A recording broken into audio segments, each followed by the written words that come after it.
Halo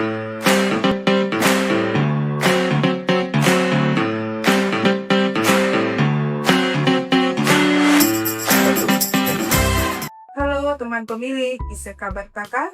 Selamat datang di podcast KPU Kabupaten Pasir. Di sini kita ngobrol santai seputar pemilu, tapi tetap penuh makna dan dekat dengan kehidupan kita sehari-hari. Di episode kali ini kita bakal bahas sesuatu yang sering kita dengar, tapi kadang belum benar-benar kita paham, yaitu soal kebangsaan dan stabilitas daerah dalam pemilu. Sudah hadir bersama kita narasumber dari Kesbangpol yang akan berbagi cerita tentang bagaimana menjaga suasana tetap aman, damai, dan kondusif di tengah perbedaan pilihan. Buat kamu yang peduli dengan persatuan dan masa depan daerah kita, episode ini wajib banget kita simak. Yuk kita mulai obrolannya. Apa kabarnya Bapak Ahmad Hartono SOSMSI? Baik, Bu, alhamdulillah. Terima kasih. Izin Bapak perkenalan lebih dahulu ke teman pemilih. Silakan Bapak. Ya, baik. Bismillahirrahmanirrahim. Assalamualaikum warahmatullahi wabarakatuh. Nama saya Ahmad Hartono dari Kesatuan Bangsa dan Politik di bidang politik dalam negeri dan organisasi kemasyarakatan di Kabupaten Pasir. Mungkin itu. Terima kasih Pak. Dan kita mulai sampai dulu ya Pak ya. Ya. Boleh Ya. dijelaskan nggak sebenarnya Kesbangpol itu tugas utamanya apa sih di daerah sekaki Kabupaten Pasir? Ya, tugas kita di Kabupaten Pasir sebagaimana amanat Undang-Undang tentang pemerintahan bahwa Kesbangpol menangani terkait dengan pemerintahan umum, yaitu ada satuan bangsa dan politik ya sebagaimana nomenklaturnya. Jadi diantaranya adalah terkait dengan kebangsaan dan juga waspada nasional dan politik dalam negeri dan juga organisasi masyarakat. Di mana seperti kita sering menjumpai Kesbangpol itu dalam hal ini menjaga keutuhan negara, di mana kita mempunyai target ideologi, politik, ekonomi, sosial, budaya ini berjalan harmoni di Indonesia, khususnya di daerah, menjaga demokrasi dan kebangsaan kita tetap negara kesatuan Republik Indonesia, Bhinneka Tunggal Ika. Mungkin seperti itu tugas kita di daerah. Di antaranya adalah tugas-tugas vertikal yang diserahkan kepada pemerintah daerah, dan kemudian dalam hal seperti dengan KPU, Bawaslu terkait dengan pemilu, tahapan maupun juga merawat demokrasi dikala kita belum ada pemilu, kita bisa tetap menjaga dan merawat kebangsaan ini melalui misalnya ada semacam kita ada pendidikan politik, ya kan, seminar dan sebagainya tentang kebangsaan, baik itu kita menyangkut masalah daerah dan juga nasional, seperti itu. Secara umum di masyarakat awam banyak yang belum familiar dengan Kesbangpol. Nah, sederhananya peran Kesbangpol dalam pemilu itu bagaimana Pak? Ya, peran Kesbangpol dalam pemilu sebenarnya kita ketahui adalah salah satu tugas pemerintah daerah yang diamanatkan oleh Presiden, bagaimana dilaksanakan untuk pemenuhan penataan demokrasi di daerah. Jadi peran Kesbangpol ini diantaranya dalam hal pemilu tadi ya. Dalam hal pemilu ini banyak, diantaranya adalah membangun sinergitas antara lembaga-lembaga vertikal maupun stakeholder, partai politik, dan di seluruhnya ormas dan sebagainya. Dan juga kita dalam hal kepemiluan kita masih memberikan dukungan kepada teman-teman di KPU maupun Bawaslu, partai politik, terutama khusus masalah pendidikan politik terkait dengan stabilitas stabilitas daerah dalam rangka mendukung program-program pemerintah daerah, hasil pemilu pilkada, dan kami di Kesbangpol itu pada saat peran ini juga melaksanakan beberapa kegiatan seperti kita laksanakan dengan Bawaslu misalnya kan, misalnya ada kegiatan sosialisasi literasi politik, yaitu pengawasan partisipatif dari masyarakat, dan juga dukungan dana dari pemerintah daerah, baik itu berupa sarana prasarana mungkin kan, yang seperti KPU membutuhkan seperti gudang atau tempat-tempat logistik atau juga sekretariat dan sebagainya, dan juga ikut membantu kegiatan-kegiatan partisipatif lainnya. Meskipun di situ juga ada pendanaan untuk nanti pemilu ya, pilkada untuk tahapan misalnya tahun yang akan datang mungkin 2030 ya, kita baru nanti akan melaksanakan kerjasama itu dalam bentuk pendanaan, namanya hibah untuk kegiatan pilkada, maupun juga dengan pengamanan, yaitu TNI Polri, Kesbangpol juga menganggarkan untuk biaya pengamanan tahapan tersebut sampai semuanya berjalan aman, damai dan lancar, demokrasi berdaulat, seperti itu yang kira di Kabupaten Pasir. Dalam menghadapi pemilu, apa saja yang biasanya disiapkan oleh Kesbangpol? Menghadapi pemilu, biasanya kita selalu berkoordinasi dengan KPU, bahwa dalam rangkaian tahapan pelaksanaan itu kan khususnya pilkada ya, kita menyiapkan anggaran untuk tahapan pelaksanaan itu, yaitu oleh Pemda melalui hibah ya, baik itu kepada KPU sebagai penyelenggara dan ada pengawasan oleh Bawaslu, maupun juga pelaksanaan pengamanan oleh Polri dan TNI. Jadi kita selalu bersinergi dengan seluruh yang terlibat dalam pelaksanaan ini bisa berjalan aman, damai, sehingga Kesbangpol juga perlu menciptakan kondisi yang aman, stabilitas terkendali, sehingga pelaksanaan ini bisa sesuai harapan dan tahapan yang sudah direncanakan oleh penyelenggara.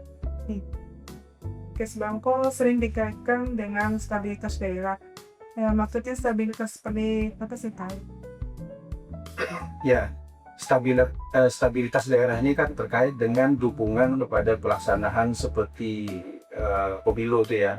Jadi kita beberapa komponen yang kita perkat bangsa itu, misalnya kita ada membentuk dialog dengan masyarakat itu forum kerukunan beragama, terus forum pembauran kebangsaan, terus kita juga melalui Forkopimda melakukan dialog, baik itu dialog kebangsaan terkait dengan persoalan bangsa, persoalan daerah, bisa semuanya itu berjalan harmoni dan kita bisa melaksanakan peran pemerintah dalam usaha melancarkan demokrasi, partisipasi masyarakat lebih tinggi, dan juga tidak mendapatkan salah satu hambatan-hambatan lainnya, mungkin seperti itu. Bagaimana cara Kesbangpol menjaga agar situasi yang tetap kondusif selama akan pemilu? Ya, dalam menjaga dan menciptakan kita lebih kondusif dan aman, tentunya kita sering melakukan ada kegiatan-kegiatan interaktif ya kan. Kita misalnya ada forum-forum Forkopimda dengan ormas, misalnya terpusat tuh ada misalnya keagamaan seperti MU, Muhammadiyah, ormas-ormas paguyuban, budaya dan sebagainya. Ini yang sering kita lakukan dengan mereka, kegiatan-kegiatan yang sifatnya ada interaktif, silaturahmi, sehingga tercipta stabilitas yang aman, kondusif, tidak terjadi lagi unsur-unsur yang melibatkan unsur sara dan sebagainya.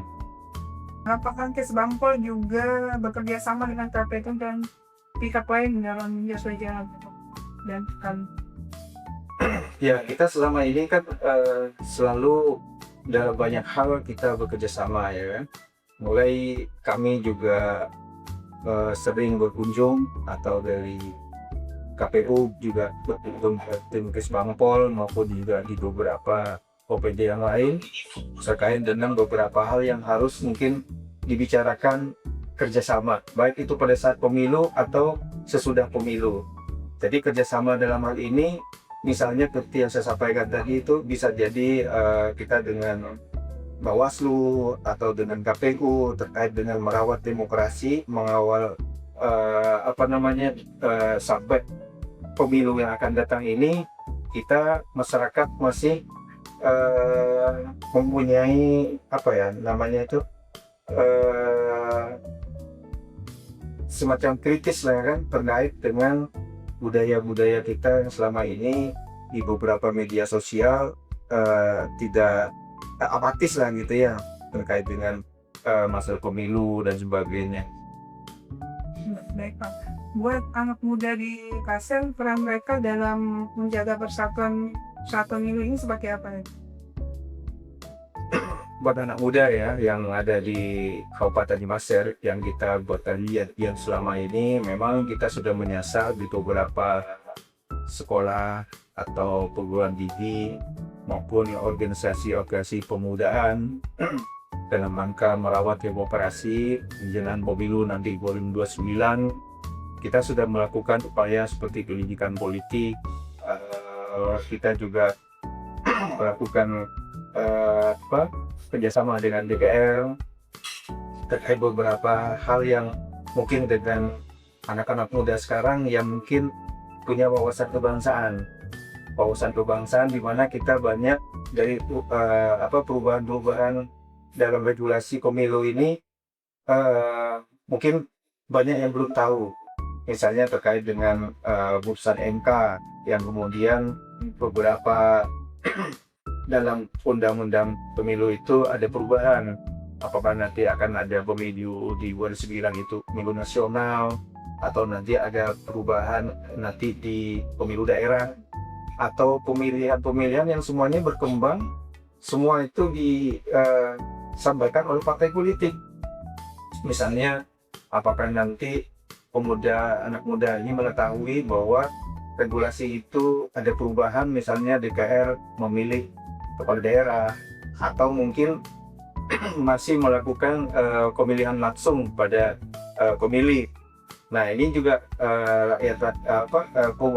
masyarakat Kabupaten Pasir khususnya anak-anak muda ini perlu banyak informasi kepada mereka. Jadi kita mengundang narasumber untuk kemudian diberikan semacam literasi politik sejak dini khususnya ya. Karena kalau kita lihat di 2029 mungkin anak-anak SMA itu sudah akan menjadi pemilih. Terus mungkin yang SMP itu mungkin di 2030-31 pilkada daerah itu mereka sudah jadi pemilih. Jadi pentingnya sekarang bagi kaum milenial atau Gen Z atau Alpha tadi itu bisa ada semacam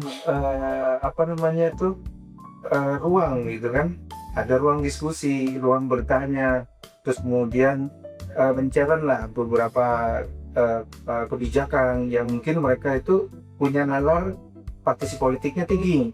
Nah berharap kami itu partisipasi di yang akan datang khususnya dari kaum muda itu yang menguasai hampir 60% ya pemilih pixel kaum muda. Jadi perubahan peradaban ini di tangan mereka. Jadi kalau Indonesia Emas di 2014 adalah mereka ini yang akan menjadi pelaku yang menggantikan kita semua gitu kan. Jadi sejak dini ini mereka seharusnya sudah melek politik terkait dengan beberapa hal yang sekarang akan menjadi kebijakan yang saat nanti. Nah kita harapkan juga partisipasi yang kemarin itu seperti gubernur masih sangat rendah, bupati juga masih tidak terlalu tinggi gitu kan. Nah ini peran mereka seperti yang kita dengar dengan alasan klasik seperti tidak memiliki KTP karena belum diurus. Dan seperti saya pernah mendengar tadi itu dari teman-teman KPU, mungkin dari lapangan itu banyak kalangan-kalangan muda itu belum ngurus KTP, kecuali pas dia mau kuliah misalnya kayak tadi itu kan baru dia mengurusnya dan sebagainya. Nah, ini juga pelayanan pemerintahan ini selain masalah demokrasi itu juga dukungan itu juga disampaikan, dan itu juga usulan-usulan itu juga disampaikan juga kepada petugas pelayanan, misalnya di Dukcapil atau kecamatan atau kelurahan gitu kan. Apakah anak-anak yang mau kuliah ini sudah difasilitasi untuk KTP mereka ini pada saat kuliah itu tidak menjadi kendala sehingga dia terlambat mendaftar, ya kan? Contoh misalnya sebagaimana visi misi Bupati Pasir Tuntas itu juga layanan dasar itu terkait dengan administrasi penduduk, ya kan? Misalnya bisa saja kan layanan itu datang jemput bola ke sekolah, ya kan, dari pihak kecamatan atau desa, berdasarkan capil gitu kan. Nggak perlu datangi ke rumah-rumah tuh, ya cukup datangi kepala sekolah dengan gurunya, suruh kumpul, pasti mereka datang dengan membawa administrasi pendukung lainnya, misalnya kartu keluarga bapaknya dan sebagainya, dan itu bisa dilakukan langsung, ya kan, ya. Nah, yang kedua bisa melengkapi seperti janji-janjinya pilkada kemarin oleh gubernur, seperti gratis pol dan sebagainya. Nah, ini kan mereka kan bisa KTP itu kan bisa secepatnya sebagai administrasi yang utuh gitu kan, apakah dia di BPJS kalau ada apa-apa dan sebagainya gitu kan. Itu pentingnya pelayanan jemput bola sebenarnya. Nah, ini Gensi ini kan tidak bisa disalahkan karena dia tidak mendatangi tempat pelayanan, nggak bisa begitu, karena dunia mereka itu masih pendidikan yang lebih banyak di sekolah, ya kan, dan mereka masih banyak seputar masalah materi untuk sekolah untuk kuliah dan sebagainya gitu kan, ya mungkin malam atau sore dia les dan sebagainya, jadi nggak sempat tidak sempat. Iya, jadi kita ini harus ada pendekatan di sekolah. Makanya kita juga kadang-kadang kegiatan pendidikan politik, literasi politik itu di jam-jam sekolah. Apa saya kumpulkan di kantor kecamatan gitu kan? Atau kalau ada aula, ya kita kumpulkan dari perwakilan beberapa sekolah dan sebagainya. Nah, tujuannya itu nanti dari teman-teman yang hadir, dia bisa memberikan efek ke teman-temannya gitu kan, untuk dalam hal informasi dan sebagainya. Seperti itu Bu, kira-kira. Baik, Pak. Menurut Kes Bangpol, apa tantangan terbesar dalam menjaga persatuan di tengah kejenuhan pilihan politik ini, Bang? Ya, tantangan kita terbesar saat ini memang kalau kita melihat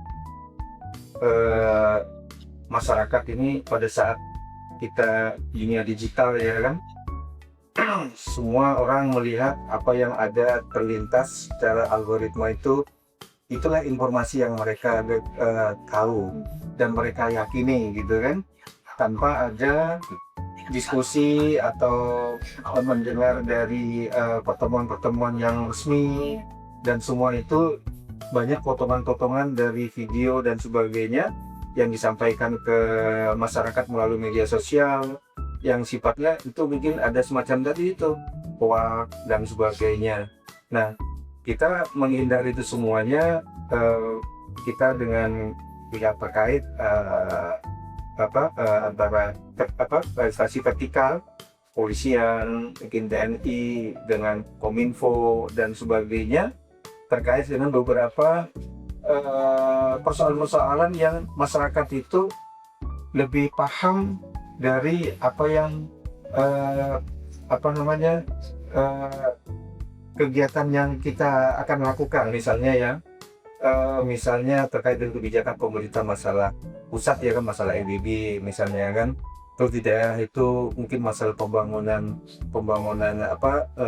sekolah, jalan dan sebagainya. Ini tantangan kita ini bagaimana informasi itu kepada masyarakat, bisa masyarakat itu bisa menyampaikan kritikan dan sebagainya itu melalui tempat yang benar gitu ya. Jadi tidak selalu dibalas dengan komentar yang mungkin menurut kita itu membuat kegaduhan, atau misalnya dengan dibuat video tandingan yang lain yang menyesatkan dan sebagainya. Jadi di era digital ini mungkin salah satu tantangan kita tuh di situ, Mbak. Apa pesan untuk masyarakat agar tetap menjaga suasana damai selama pemilu berlangsung?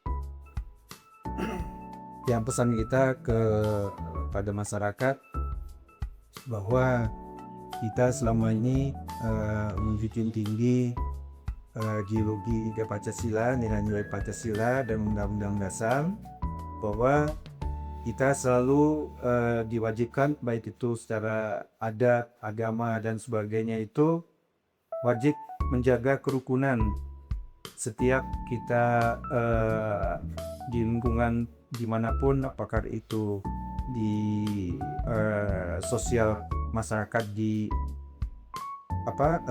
tempat kita bekerja, di tempat kita berinteraksi dan sebagainya, tetap mengedepankan semuanya itu berjalan dengan aturan dan hukum yang berlaku. Jadi tidak ada kita nilai-nilai budaya luhur itu yang kita tinggalkan, dan kita juga selalu perkataan dan kebersamaan gitu. Peran pemerintah itu sangat penting, khususnya mungkin seperti Kesbangpol tetap menghidupkan silaturahmi dengan masyarakat dan mendengar aspirasi apapun yang mereka mungkin usulkan, baik itu juga melalui DPR mungkin kan, karena semua usulan dan sebagainya yang aspirasi itu kan bisa didapat melalui organisasi masyarakat, bisa juga dari media sosial, kritikan dan sebagainya. Nah, sebagaimana kita lihat di beberapa media sosial itu kan ada ajakan demo dan sebagainya. Nah, itu kita juga